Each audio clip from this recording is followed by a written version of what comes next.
semuanya. Kita kembali lagi ya di materi metode ilmiah sekarang. Nah, metode ilmiah itu apa sih? Jadi metode ilmiah itu adalah suatu cara sistematis yang digunakan oleh para ilmuwan untuk memecahkan atau mencari jawaban atas masalah yang dihadapi dalam suatu penelitian ya. Jadi metode ilmiah itu adalah cara yang sistematis untuk memecahkan masalah. Nah, pada metode ilmiah itu terdapat langkah-langkah berikut, yaitu pertama adalah mengidentifikasi masalah. Ya, yang kedua itu adalah menyusun kerangka teorinya. Jadi, jika sudah diidentifikasi masalahnya, kamu susun kerangka teorinya, kira-kira teori yang berhubungan dengan masalah tersebut itu apa. Nah, kemudian kamu merumuskan hipotesis. Hipotesis itu adalah jawaban sementara ya, jawaban sementara atas permasalahan. Nah, kemudian setelah merumuskan hipotesisnya, kalian melakukan penelitian atau eksperimen untuk membuktikan atau menyelesaikan masalah tadi ya. Kalian lakukan eksperimen di sini. Jika sudah data yang ada itu diolah dan dianalisis. Nah, kemudian kamu tarik kesimpulan lalu mempresentasikannya atau mempublikasikan hasilnya. Nah, itu adalah langkah-langkah dalam metode ilmiah ya. Misalkan saja kalian identifikasi masalah ya, kira-kira ada masalah apa ya yang ada gitu.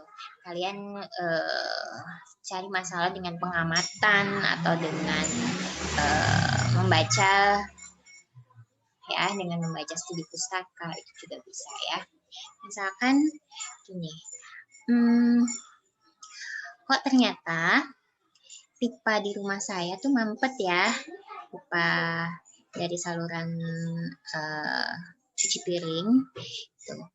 Nah, ternyata setelah diselidiki itu ada minyak yang mengendap di situ. Jadi minyak jelantah yang kalian pakai sebagai minyak bekas goreng ya, itu kan minyak hanya boleh dipakai 2 sampai 3 kali ya.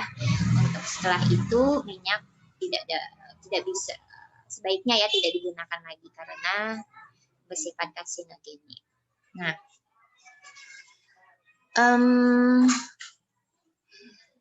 kalian identifikasi nih masalahnya.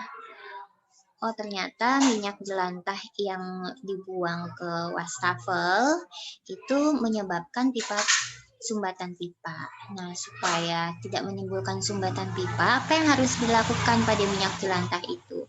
Jadi, tidak bisa juga kan dibuang ke lingkungan karena dia akan menyebabkan limbah. Nah, kalian cari teori-teori yang berhubungan dengan minyak jelantah ya. Oh, ternyata kalian menemukan nih bahwa minyak jelantah itu dapat dibuat menjadi sabun ya, sabun padat misalkan.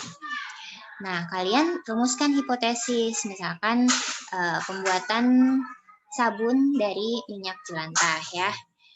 Jadi pemanfaatan minyak jelantah untuk membuat sabun ya, kalian rumuskan hipotesis.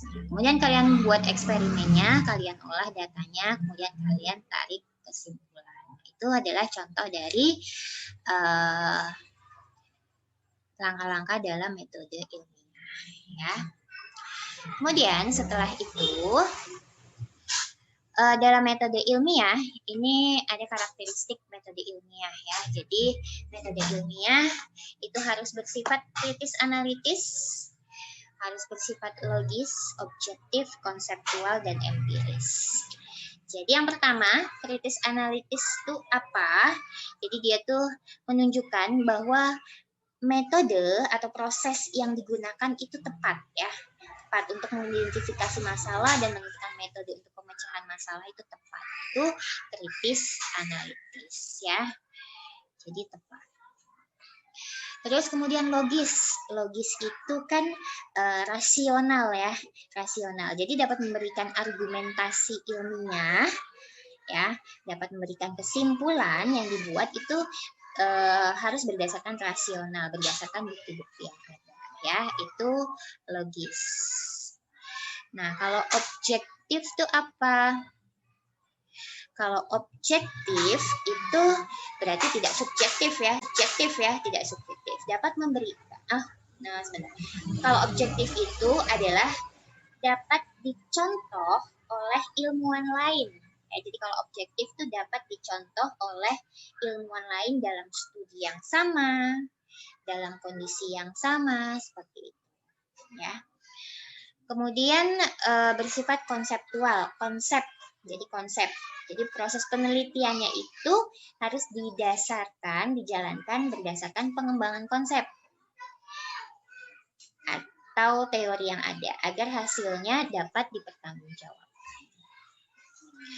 Nah, setelah itu adalah bersifat empiris. Jadi empiris itu adalah metode yang dipakai didasarkan pada fakta di lapangan ya. Jadi dia harus berdasarkan fakta. Itu bersifat empiris. Tidak boleh mengada-ngada ya. Nah, ini adalah karakteristik dari metode ilmiah dan langkah-langkah pada metode ilmiah. Oke, sampai sini dulu penjelasan Ibu mengenai metode ilmiah. Sehat-sehat semuanya ya.